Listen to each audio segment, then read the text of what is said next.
সবর বাংলা জানেন তো কি? ধৈর্য। ধৈর্য এমন একটা গাছ যে গাছের চারিদিকে কাটা, কিন্তু ফলটা মিষ্টি সুস্বাদু। এই সুস্বাদু ফল খেতে হলে এই কাটাগুলো সহ্য করতে হবে। ধৈর্য। ছোট্ট ছেলে মেয়েদেরকে ননির পুতুল করে গড়ে তুলবেন না, খবরদার। ওদেরকে কষ্ট সহিষ্ণু করে গড়ে তুলবেন। আপনি থাকতেই কষ্ট করা শিখান, তার জীবনটা স্মুথ হবে, তার ক্যারিয়ারটা ব্রাইট হবে, তার ভবিষ্যৎটা সুন্দর হবে। ছেলেমেয়েরা কিছু চাইলেই সাথে সাথে দিবেন না। অনেক বাবা মা আছে এত আদর করে, এত বেশি আহ্লাদ করে, যা চায় তাই দেয়, পরে হিতে বিপরীত হয়, ঠিক কিনা? ছেলে মেয়েকে অভাব শেখান, ছেলে মেয়েকে কষ্ট শেখান, ওদেরকে সংগ্রাম শেখান, প্রতিকূল পরিবেশে কি করে টিকে থাকতে হয় এটার সবক শেখান।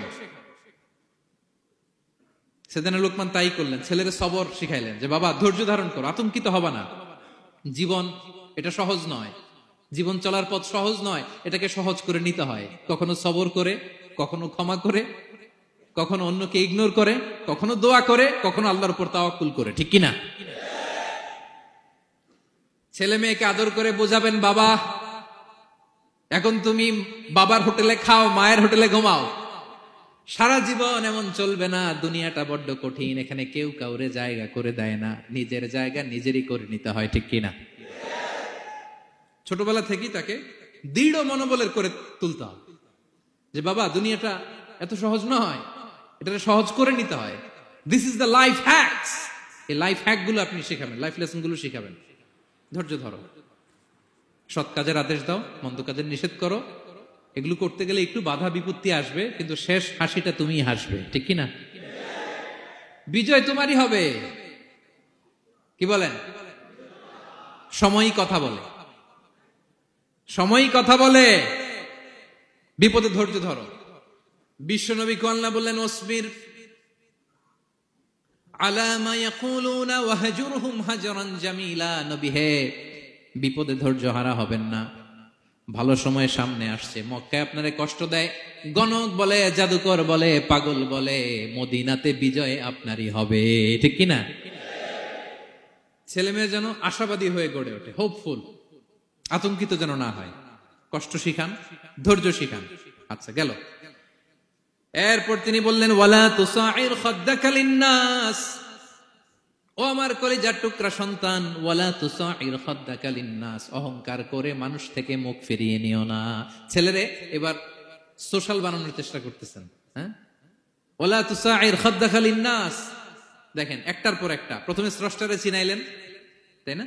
এরপরে স্রষ্টার ক্ষমতা সম্পর্কে শিখাইলেন, এরপরে আধ্যাত্মিকতা শিখাইলেন, এরপরে ইবাদত কি সেটা জানালেন, এরপরে তিনি সোশ্যাল এঙ্গেজমেন্ট কিভাবে করবেন, সোশ্যাল রিফর্ম কিভাবে করবেন শিখালেন। এবার মানুষের সাথে কিভাবে মিশতে হয় সেটা শিখাচ্ছেন। মানে পিপল ওরিয়েন্টেড হও। ওয়ালা তুসাইর খাদ্দাকা লিন্নাস। অহংকার করে মানুষের থেকে মুখ ফিরিয়ে নিও না, মুখ ছিটকাবে না।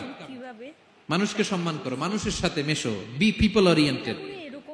আমাদের অনেক ছেলে মেয়েরা মানুষের সাথে মিশতে পারে না। দোষ কার? বাবা মায়ের, শেখায় না। একটা সময় আমাদের মনে আছে, ছোটবেলায় মেহমান আসলে আমরা এত খুশি হইতাম, কি বলেন? মেহমানের কাছে যাইতাম, সূরা শোনাইতাম, কবিতা শোনাতাম, এটা খেলতাম, ওইটা করতাম, যাওয়ার সময় আমাদেরকে টাকা দিয়ে যেত, হায় রে খুশি। এখন দেখবেন টেনে হিসেবে মেহমানের সামনে আনা যায় না। এরকম আছে না নাই? অনেক ফ্যামিলিতে এরকম আছে যে তারা সারাদিন ডিভাইস নিয়ে, এই ডিভাইস আসক্তি এত মারাত্মক পর্যায়ে পৌঁছেছে যে তারা মানুষের সাথে মিশতে পারে না।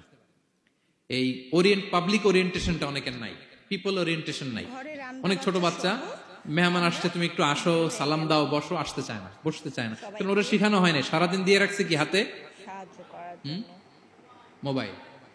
যেন ছোটবেলা থেকে আমরা যেন সামাজিক বানাই, বাচ্চাকে যেন শেখাই, বাবা মুরব্বীকে দেখলে সালাম দিতে হবে। কি করতে হবে? ওরা শিখাবেন। অনেক সময় ছোট বাচ্চারা না বুঝে দারোয়ানের সাথে খারাপ আচরণ করে, ঘরের কাজের বুয়ার সাথে খারাপ আচরণ করে, ড্রাইভারকে বকা দেয়, আছে না নাই? ভদ্রতা, ডিসেন্ট ম্যানার আপনি শিখান নাই তো, ও শিখবে কোত্থেকে? এই তো শুরুতেই বললাম যে গরুর পেট থেকে বেরোলে গরু হয়, কিন্তু মানুষের পেট থেকে বেরোলেই ওটা মানুষ হয় না। ওটারে মানুষ বানাতে হয় দিনের পর দিন, মাসের পর মাস, টিউনিং করে, পলিশিং করে, গাইড করে করে মানুষের মতো মানুষ বানাতে হয়। তাহলে ছেলেনে বললেন ওয়ালা তুসাইর খাদ্দাকা লিন্নাস, তোমার চেহারাকে মানুষ থেকে ফিরিয়ে নিও না, গণমুখী হও, মানুষের সাথে মেশো। ছেলে মেয়েদেরকে এটা বলবেন। শহরে থাকলে মাঝে মাঝে গ্রামে নিয়ে যাবেন, কাদার মধ্যে ছেড়ে দিবেন, হাট বেটা, হ্যাঁ, কাদায় ছেড়ে দিবেন, পুকুরে ছেড়ে দিবেন, দৌড়াদৌড়ি করতে করতে তারপরে তারা শিখবে, দেখবে। মাছ, জ্যান্ত মাছ দেখে নাই আমাদের অনেক ছেলে মেয়েরা, আছে না নাই? ওরা ভাবে মাছ বোধহয় ওই ইয়ের মধ্যেই পাওয়া যায়, শপিং মলেই পাওয়া যায়, ফ্রিজের মধ্যে থাকে, এরপরে এটা খাইতে হয়। জ্যান্ত মাছ দেখলে দেখবেন ভয় পেয়ে গেছে, কারণ শেকড়ের সাথে এদের কোনো সম্পর্ক নাই।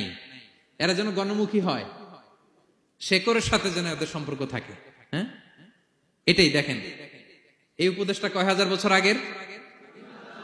মনে হচ্ছে যেন আজকের পরিস্থিতি দেখে দেখে লোকমান ইসলাম ছেলেকে অ্যাডভাইস করতেছেন। সুবহানাল্লাহ পড়বেন না? ওয়ালা তুসাইর খাদ্দাকা লিন্নাস, মানুষ থেকে মুখ ফিরিয়ে নিও